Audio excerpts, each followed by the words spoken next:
Welcome back to Frontier Bobs, an actual play RPG played in the acid western role-playing game Frontier Scum by Carl Druid. Yeehaw! I'm Janette, and I'm playing Killdread Sprains, wanted dead for casual murder. Hi, I'm Shubert. I'll be playing Billy Bigtoes Tamburino, wanted dead or alive for wanton loitering. Hi, I'm Cristina, and I'm playing Mariposa Dela Cruz Rosales, also known as Smiley, and I got attempted grave robber to my name. Yippee! I'm Dan, and I'm playing Archie Elseworth. I'm wanted dead for attempted picketing. I'm Shaun, your game marshal. And if you like what you hear, don't forget to subscribe to the podcast and check out our Patreon at www.patreon.com/thehouseofbob.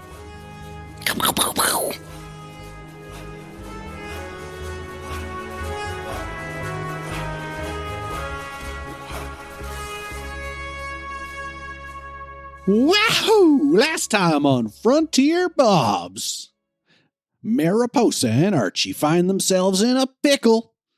Captured by the Snakehole Bandits, and without their guns or gear, they seem to be at the bandits' mercy. They meet Doc Logus Dandilli, a desert plant expert who is part of Beatrice Castledown's science expedition.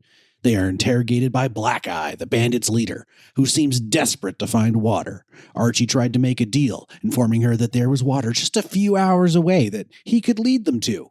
Meanwhile, Killdread and Billy, unaware that their companions have been captured, play the waiting game.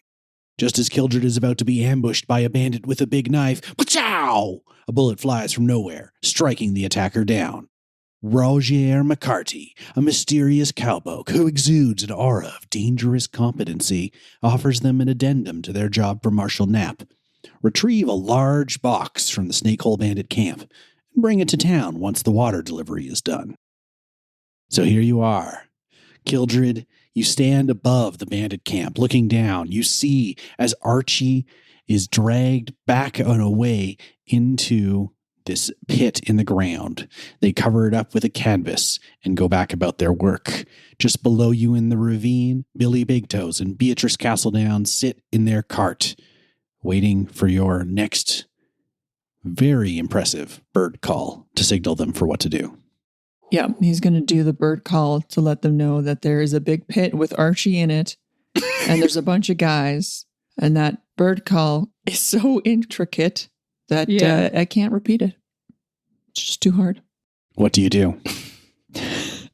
That's what I do. No, he will make... You could also, you have this information now. Yeah. You and Schubert could have a chat here. What do you think? But how would that be possible, Shaun? We're not actually that close together. Oh my God. It's a Western down movie. You guys are somewhat competent. I mean, the two of you are very smart people. So, It has not been proven. Yeah. I mean, out of the game. Right. I think Killdread would probably, I'm sure they would have some way of coming up with a plan or motion or something to let each other know like what's up ahead. So he would somehow notify that there are people, whatever that sound is. So he's like coming camp. up to the you group. You found camp.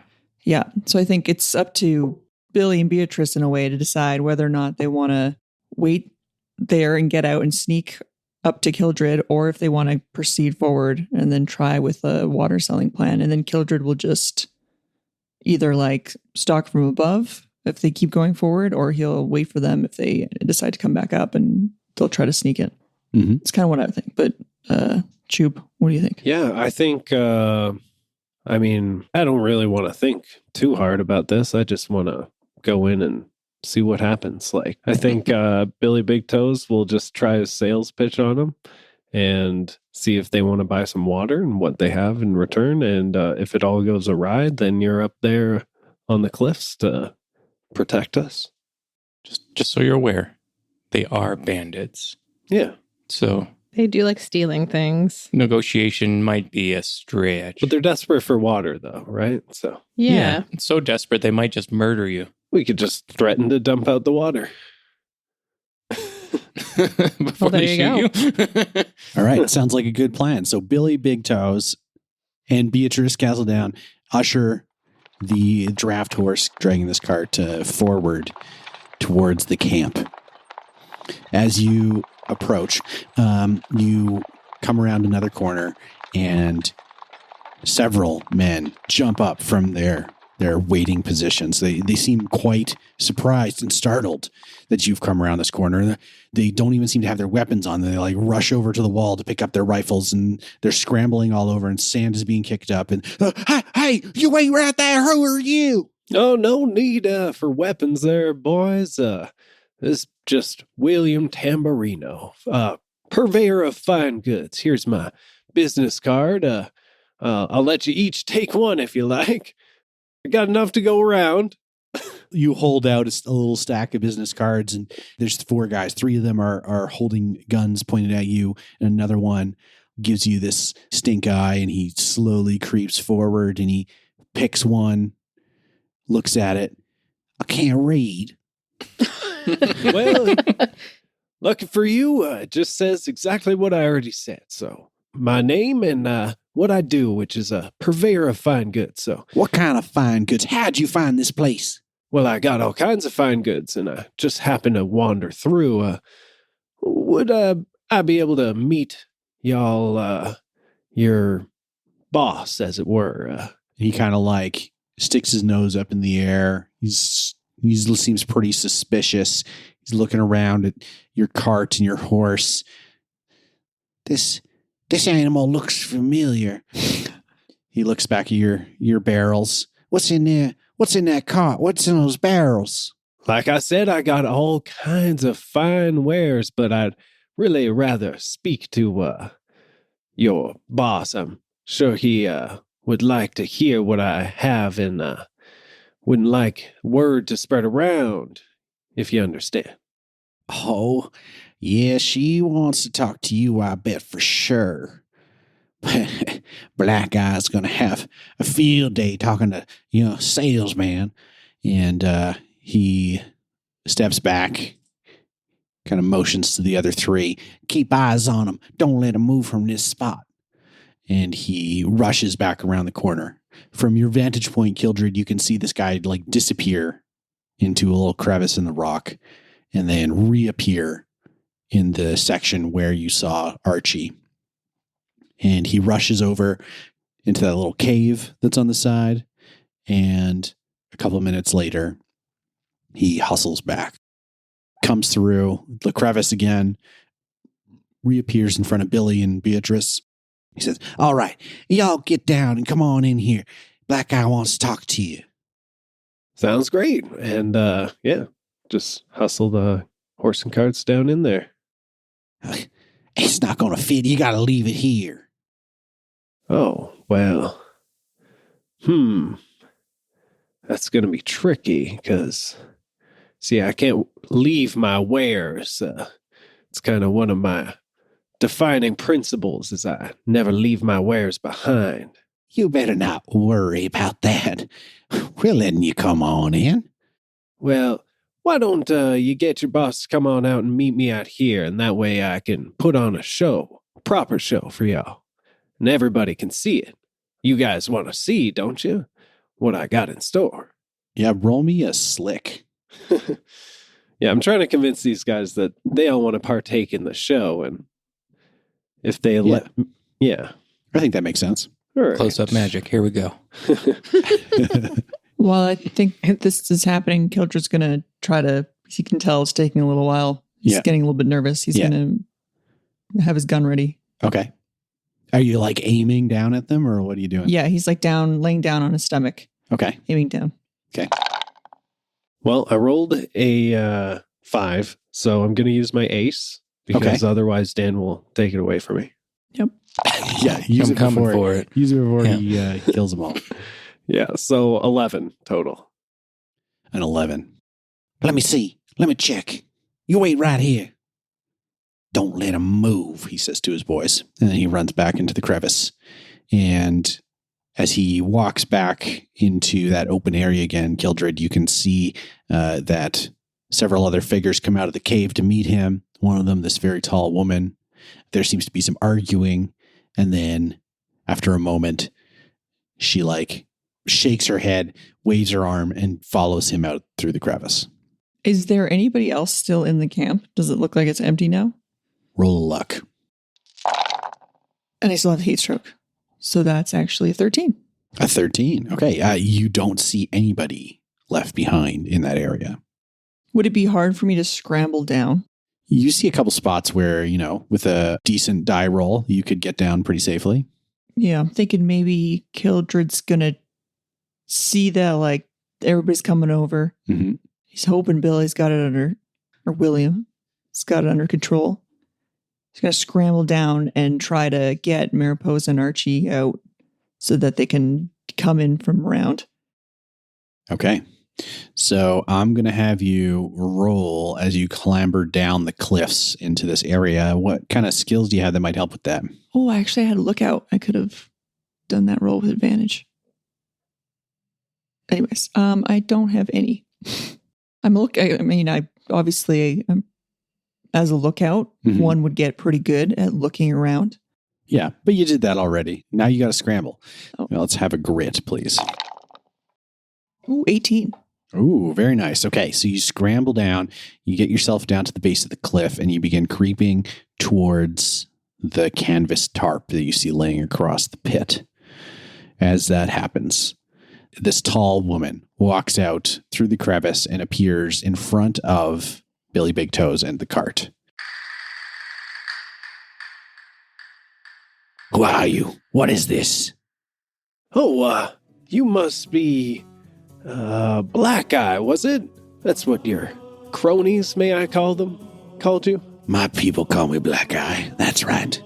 Don't let me catch you calling me nothing else. Oh, I wouldn't dare. You may call me William Tamburino, although many folk call me Billy Bigtoes. But here's my card. I'm a purveyor of fine goods, you see, and, I come to your humble abode with all kinds of fine goods, and I have a deal in mind. Hope you don't mind taking a listen. One of her henchmen passed the business card over to her, and she inspects it with her one eye, the other one ragged with this thick scar that runs through from her forehead to her cheek. Well, Billy Bigtoes, welcome to Snakehole Pier. Thank you kindly. I'm all right for a deal. What do you got? Well, seems like you got a mighty fine control over this area, and I wouldn't want to encroach on your turf. And I understand you could rob me blind, but I hope you'll listen to my idea because I think it could suit us both. You see, I want to pass through this area without, being killed, and you may want some of my wares. So I figure maybe I give you something now, you let me pass through, and then next time I pass through, we do the same. And every time I pass through, I keep giving you stuff. What do you think about that? Some repeat business, huh? And I ain't even asking anything in return. You can have it for free. I'm just asking for you to not rob me blind in return. See, I gotta keep some of my wares. All right. Sounds reasonable. We could give you a mark, perhaps. Brand your caravan or your horse so that it's recognized by my men. Not all of them are here right now, you see. Well, that sounds mighty kind of you. What do you got to offer, Billy Bigtoes? Well, have a look at my wares. And Billy opens up the back of the cart, which has been, organized like it's a store. Everything is shockingly, nicely, sorted into rows. And as you throw the canvas back, we got this transition. The canvas is thrown off the cart, but at the same time, the canvas is thrown off of the pit. Oh, nice. And we're looking down into, we see Doc, Mariposa, and Archie as they squint up into the bright light. Mariposa and Archie, you've spent enough time in this cool well that your heat stroke has subsided. Nice. I didn't have it, but if I did, I'd be so happy. You absorb my joy. There you go. Yeah, I give you a high five. I'm like, you look better. Thank you. I feel good. Killdread, you stand above them there. What do you guys do? Wake up, sleepyheads. Oh my God, it's an angel. We done died and gone to heaven. Killdread's going to throw them the rope ladder he's got. Oh, Nice. you've got the rope ladder now. Okay. Yeah. I thought heck yeah. it's on my sheet. Yeah. I mean, if you got it, you got it. It says rope ladder.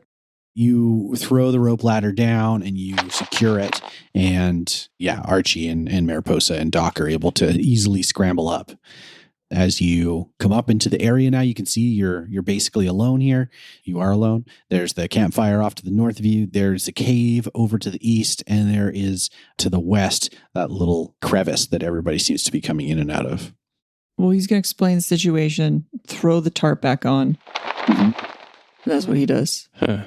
We have to find a box, you say? Yeah, there's the box, but we also got to take care of Billy and Beatrice. They got the wagon. Yeah. They're trying to distract whoever that person is. That's fair. Do you have any weapons on you that I can... No, just they mine. took all Let's mine. go. Shit. I do I actually. find a point- big rock. I was going to point out to Archie that I did see that area in the upper north of the pit that maybe has our stuff. Oh, Good guess, anyway. If not, there's definitely a box there, I think. okay. Why don't we hustle over there while Billy's keeping him distracted? We can do a little scouting, see if we can find the box, see if we can find our stuff. Okay. And then we can make a plan after that. You rush over into this cave and you see that along one side of it, there's 3 stacks of wide boxes that are about 4 feet wide and 6 feet long and about 10 inches tall, stacked up higher than your heads. All of them are stamped with the same logo. Clem, and Clem, Mattress Emporium. Whatever that company is called. These are all mattresses. Clem mattresses. Would we recognize that Pillows. symbol?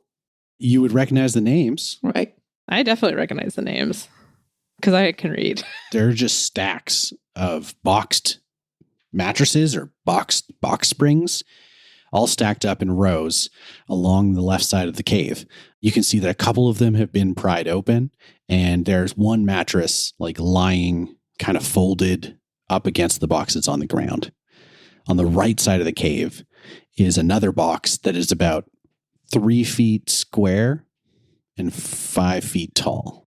You know, like Indiana Jones style crates. You Okay. think that's the box right there? I assume they don't want us to steal a mattress. You can see that the cave too goes deeper. Oh, Do we have time? yeah, I'm going We in. don't have our stuff here, it looks like. Well, let's look back to see what's going on with Billy Bigtoes. All right. Bill, you're showing Black Eye the wares on the cart. Mhm. Tell us, what sort of things do we see set up for perusal? You see rations nicely stocked up and bottles of water sorted. You also see, a nice brand new bar of soap, never been used before. Piece of chalk, lip balm, a carton of cigarettes. Okay. Wait, those are mine. Shouldn't have left him in the cart. She's peeking over all of it and she squints at a couple things. She starts grabbing like the canteens of water and passing them to one of her henchmen, shaking them to make sure that they're full. What's in those barrels? Oh, those barrels. Well, we're on orders to deliver those, but those are water. Water. She looks at you. She's got this unreadable expression. Where are you taking water? Well, didn't fully listen to the plan, to be honest, but You're driving a cart through the desert, harassed by bandits and animals and storms and everything else. You don't even know where you're going. yep, I did hit my head a few times lately, but I reckon it's fine. We'll all end up in the right place, right? Well, I think you did find the right place. We'll take that water off your hands. Oh, all of it? Because I was thinking, it's our job to deliver it, and someone might get awful mad if we don't. So, What are they paying you for it? like I said, I don't really remember the details. Can you get more of it? Oh, more water? Yeah, I'm sure. That's what I'm saying is I'd like to be a repeat customer here. Yeah. If you can get me water, I'm your repeat customer. Sure. Water's scarce out here. How about you take half now, and I'll come back with more later. Nah, I want all 6. Hmm. But I'll pay you for them, and you bring me more. And the camera cuts back to Killdread and Mariposa and Archie as they search this cave. You find, of course, these crates marked with the cuddles, mattresses. You see one mattresses. of the cuddles is slashed off. Yeah, though. it's scratched out. Oh, no. You got one mattress opened up, lying against the crates. You've got this other big old crate over on the side that's a little bit taller, 3 feet by 3 feet. The cave does go deeper. You see lots of tracks here, then going in and out of this cave and going deeper into the cave. Okay. I feel like, I don't know. What do you guys think? I would like to go deeper. I want my stuff back, personally. Yeah, that's fair. I feel naked and defenseless, and I need something. Is it lit? Or do we need to get like a thing or something? Like a lantern or whatever? It's dark for the first bit, and as Archie goes forward, he sees that there's like a turn, and there's some light coming from around the turn. Excellent. I've decided time is of the essence. So, sneaky, not so much. Running full speed, yes. Okay. So Archie hustles forward around the corner. Roll a luck. Oh, boy. 16. Okay. As you come around the corner, you come into this wider room. It's got some tables off to one side and a row of hammocks hanging from posts that have been driven into the ground on the other. Oh, hell. In one of the hammocks is a softly snoring man. His hat like perched on top of his face. You can see that there is a box and a crate over on the side that looks like it contains a long rifle that looks quite familiar to you. But as you rush in, you've caught this man unawares. He was snoozing, but he is beginning to... What do you do? I rush for the rifle. Okay. You run across the room, you pick up the rifle, and as you turn back, you can see he's scrambling. The hammock is doing like one of these bouncy jumps as he's trying to haul his way out of it. And you can see that he is reaching for a brace of pistols lying on the ground. I will run up to him and, using the butt end of my rifle, swing by the barrel like a baseball bat into his head. Okay. Make a grit. I got a 2, so I'm going to use my ace. Okay. 15. 15 is a hit. Oh, yeah. Nice. Okay, so it'll be D4. You're probably holding it two-handed, so let's go D6. 5. 5. Okay, yeah, you bring the butt of your gun and you bash him in the side of the head, and he stumbles back. Oh! You can see that he's bleeding profusely from above the ear, but he is still struggling to get to his feet. We're going to do an initiative roll here, just to see who gets to act next. Players get to go first, so maybe Killdread and Mariposa are starting to get into the room at this point. What do you do? So he's like at the other side of the room, right, from where we are? As you come in, he's off to the left, maybe 10 feet, 15 feet, okay. And you can see that collection of gear off to the right amongst the tables. All right. I'm going to try to rush this guy. All right, you rush at him. Make a grit to hit. I got a 16. Nice. Okay. If you're unarmed, it is 1 plus your grit for damage, minimum 1. Just 1 then. Okay. Oh, no. With that final single point of damage, he is knocked unconscious. Nice. That's all we need. I'm picturing like a 50s spaghetti western. The guy just like hits him across the back and he's unconscious. Yeah, I just hit Yeah. him like kind of at the back of the neck area. It's like you were holding a rock, but then you lost the rock and your hands interlocked. Yeah. And you went bonk. He slumps to the ground. Yeah. Looking around this room, you've managed to deal with this man pretty stealthily. You can see an open top crate with what seems to be most of the gear that you had confiscated. I don't know what you had. Let's just say it's all there. Okay. I spend a minute. I get him tucked back in his hammock. I put his hat over his head. Do we kill him? Light a cigarette, let's- put it in his mouth. He'll be better by morning. Yeah. we'll just leave him here. It was all just a bad dream he had. I don't plan on staying here, so. All right, you can see that this cave continues through, and you see a little bit of daylight on the other side. This is quite a wide cave, so it seems like maybe this direction is where they brought all those crates in through, as opposed to the narrower crevice back in that other area. Right. That makes sense. So do we want to try to steal one of these? A mattress? I think we might have to kill the people in the camp first if we want to steal one of those. I don't. Why don't we just drag it out this way? From what you said, I don't think this is one of the boxes we're looking for. Aren't we looking for a different box? Well, There was those mattress boxes, and then there was a different shaped crate. Yeah. Yeah, we want, that one. We want the crate. sure. I'm going to go up to that crate and just see how heavy it is. You kind of give it a bit of a tip, and it's fairly heavy. It definitely would take two of you, like hoisting it and carrying it together to get it out of here. Oh, shit. All right. New plan. I'm going to go back to the hammock room, Mm-hmm.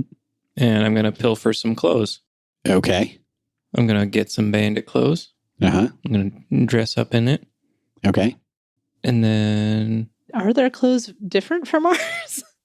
I mean, you're in other dirty cowboy clothes.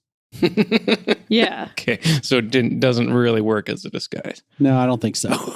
Yeah, I don't think they all have like a little sign that says, "Hi, my bandit name is Jack." They're not like the or red something. sash gang with like red sashes.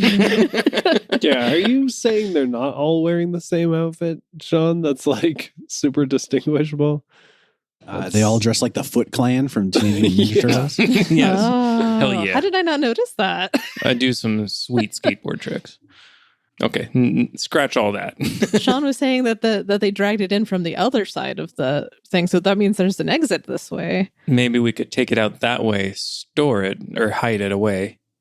Yeah. And if we escape camp, we can come back for that and grab it. Circle back around and come grab it. Yeah. Well, you guys Okay. are looting. I think Killdread's going to start trying to sneak his way back so he can help Billy and Beatrice from behind. Okay. All right, so me and Mariposa are going to take the crate out the back exit. Oh, I'm assuming the doctor's carrying this, right? Doc will help. Yeah. Oh, okay. Okay, just me and Doc then. Mariposa, you can go help him, I guess. And he's like, oh, my back. Doc, I don't give a shit about your back. I've spent a long time bent over looking at a bunch of little plants. It's a backbreaking work, and it wasn't so heavy, but I got it. Don't you worry. Yeah, Doc, you better, because we want our good friend to find you alive again. Oh, jeez. I also want to be found alive. So let's hustle. Okay. As the crate is lifted and you begin to hustle as awkwardly as you can through these caves, and Killdread begins to clamber back up the rocks, I'm going to have, let's go, Archie roll me a grit with advantage because Doc is helping you out. And Killdread, you're climbing back up the I'm walls. not climbing back up the walls. I'm just sneaking in behind. Oh, through the crevice. Yeah, towards where Billy is, so I can kind of find a spot to hide. Okay. And just in case things go wrong, I can be there. 17 grit. Ooh, nice. Okay, Oh. 17 grit. So you guys are making pretty good time with the box. Killdread, you make your way kind of over to this crevice and you begin to creep forward, and you see that it's pretty narrow. It is a slot canyon, so there's plenty of space above you. If you look up to, you can see the sky through the crack. But going forward, it seems like, this is like a single file kind of way.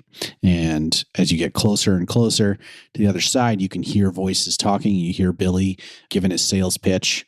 You hear Black Eye and a couple other voices murmuring back in response. And why don't we cut over to Billy? All right.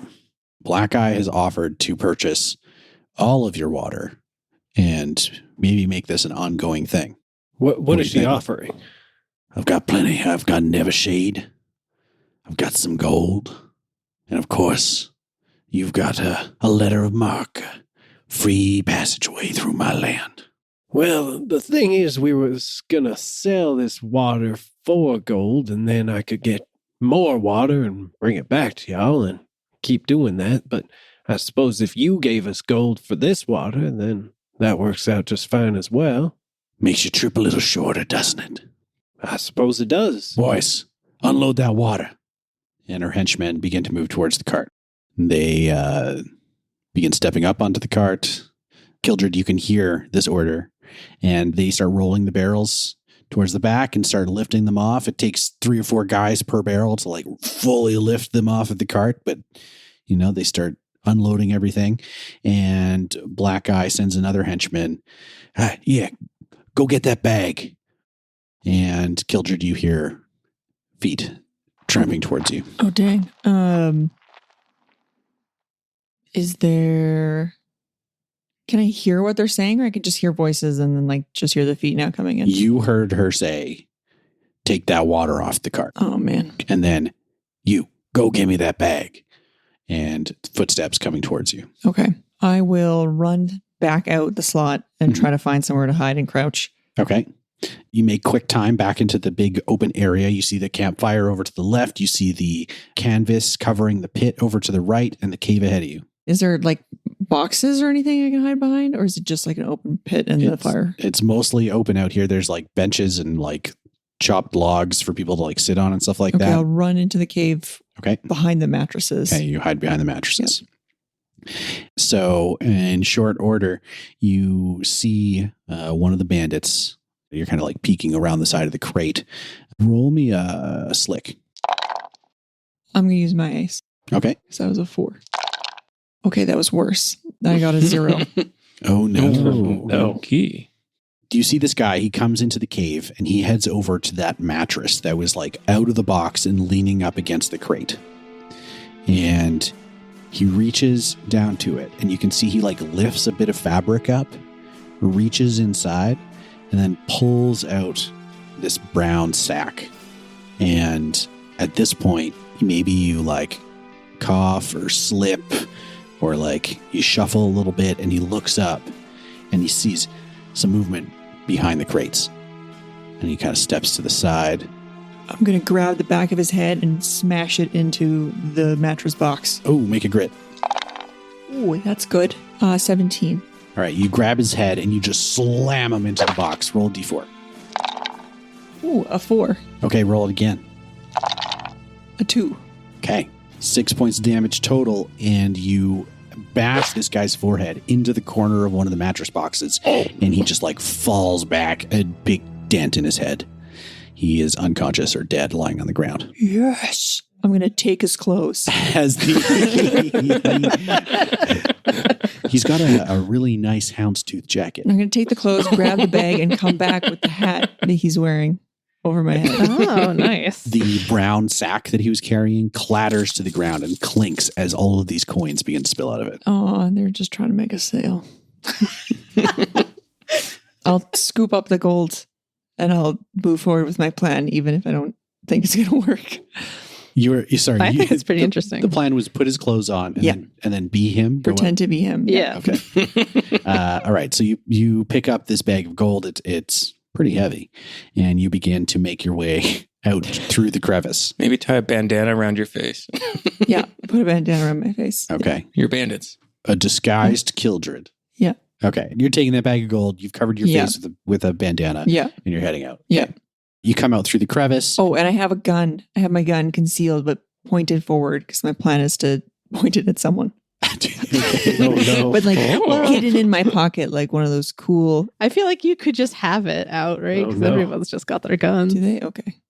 I don't know. So you step out and roll a slick with advantage because you have a disguise on. Okay. Didn't need that advantage. Okay. 11. An 11. All right. You step through out of the crevice and you see Billy is there, kind of maybe I don't know. What's your emotion, Billy, as these guys are unloading all these barrels of water? Well, Billy thinks he's made a great deal because he's not getting killed or robbed completely. All right. So he's getting gold out of it. So you see a smugly satisfied Billy Bigtoes looking on in approval as the barrels of water are unloaded from the back of the cart. You see Black Eye standing facing away from you. And as they hear you come out, she kind of turns her blind side towards you for like just a little bit and holds out her hand. Says, "Here, Charlie." He's going to put the gun to her back. Don't you move now. Back up real slow. She freezes.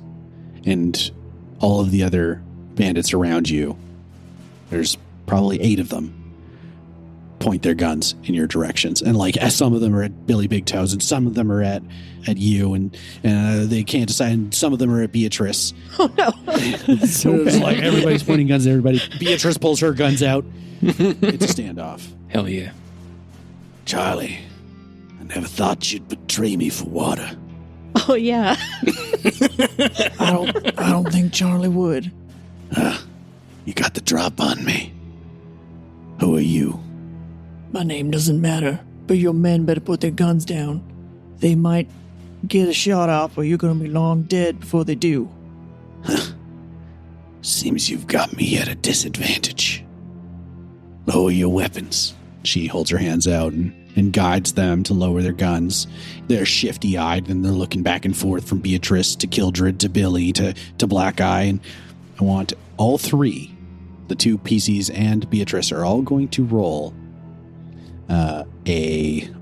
let's call this...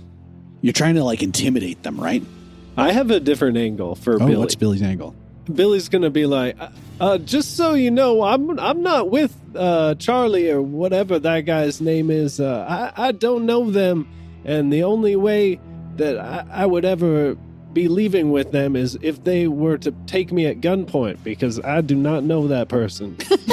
Okay, I would like. It's not a total lie. I mean, he looks like a different guy. I want Billy to roll me a slick, and I want Killdread to roll me a grit. Would this count as swindling? Yeah. That's one of my skills, is a swindle. 5. Beatrice is rolling as well. She's got her guns out. What did you get there, Billy? I got an 11 total. Okay. The bandits and you guys are in the standoff. Everybody's pointing guns at everybody. I'm not pointing any guns. Everybody except for Billy Bigtoes is pointing guns. Shifty eyes are going back and forth. And Black Eye says, All right. Everybody be calm. Here's what's going to happen. You keep your gun on me. I'm not going to make any fast moves. My boys are going to back off. Yeah. I'm keeping the water. Anything that's been unloaded is mine. and you look over and you see that 3 barrels have been unloaded. I think I've got a better proposition for you. What's that? You and I are going to have a little talk. I think we might be on the same side. What do you mean by that? You seem to have a gun on me. I don't know if you're on my side, if you got a gun on me. No, I've been watching you, and I think we might be interested in the same thing. I was visited by, McCarty. Name ring any bells? Yeah, I know the bastard. He ain't no friend of mine. So what do you want? I want you to get your boys to walk away, leave the water where it is, and we have a little chat. All right. I think you and I can chat. You and I can have a nice, long talk. In 2 weeks. Thanks again for listening to the House of Bob. You can help the podcast by giving us a 5-star review on Apple Podcasts or Spotify, by following the House of Bob on your favorite social media platforms, and by joining us on Discord. But most of all, you can support us on Patreon. That's patreon.com/thehouseofbob, where you'll get access to exclusive actual play campaigns, director's commentary, RPG articles, zines, and more. All the links are in the show notes. We can't wait for you to join us, because this show is made possible by all of our patrons. Thank you so much for your support. Frontier Bobs is an independent production by the House of Bob and is not affiliated with Den of Druids. We're using the game rules as published under the Frontier Scum third-party license. Art for this campaign is by Shaun Makes. Audio production is by Astronomic Audio, and music is by Duke Albert, John Julius, Mike Hammock, and Shubert. Thanks again for listening, and roll on! Yeehaw! Sounds like a whispered gun. Yeah, it's got a silencer on it. Oh, cool.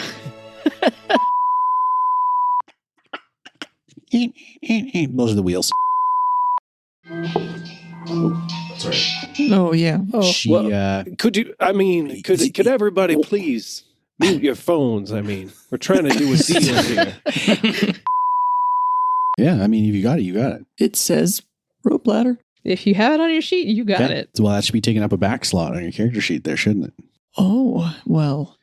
Well, she. You He kept it in his pockets. He just shoved it there, like really. It's awkward. Yeah. Quite the No. the He just wears it as a jacket. Yeah. Oh, I was thinking like wrap it around like a Well, it's skirt. like rolled up Yeah. and carried like a backpack is what I thought. Totally normal. No, skirt ladder. These are really soft mattresses. Good job, cuddles and cuddles and cuddles. And maybe put some extra gold in there while you're at it. Ooh. Yeah, Is there and a any- mattress. Is there another sack in there? A mattress. Throw in a mattress. in there. Thought they'd want this also, boss. Free mattress with every purchase. Oh my gosh, what's happening? I'm not sure anymore. Killdread comes back with a mattress and